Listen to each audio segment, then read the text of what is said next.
आपल्या सोबत काँग्रेसचे नेते बाळासाहेब थोरात आहेत। सर, राधाकृष्ण विखे पाटलांनी तुमच्यावर आज टीका केली की काही लोकांना तीर्थयात्रेला पाठवण्याची गरज आहे। तेव्हा तीर्थयात्रेला कोणाला पाठवायचं काय तो काळ ठरवत असतो आणि ज्यांना पाठवायचं त्यांना पाठवतायत। आपण पाहिलेलं आहे, निर्णय शेवटी जनता घेत असते कोणाला तीर्थयात्रेला पाठवायचं। मला असं वाटतं त्यांनी आता तीर्थयात्रेची तयारी करावी। आपण जर बघितलं तर लोकसभा निवडणुकीत नगर जिल्ह्यात जे ते महाविकास आघाडीला यश मिळालं, विधानसभेला काय परिस्थिती असेल?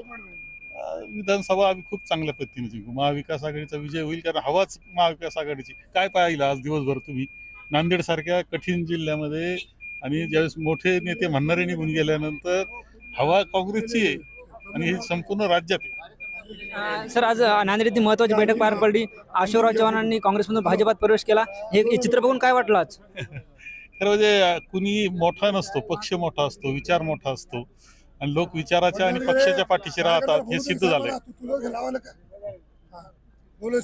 निश्चित हे होते बाळासाहेब थोरात, ज्ञानेश्वर लोंढे, युनियन मराठी, नांदेड।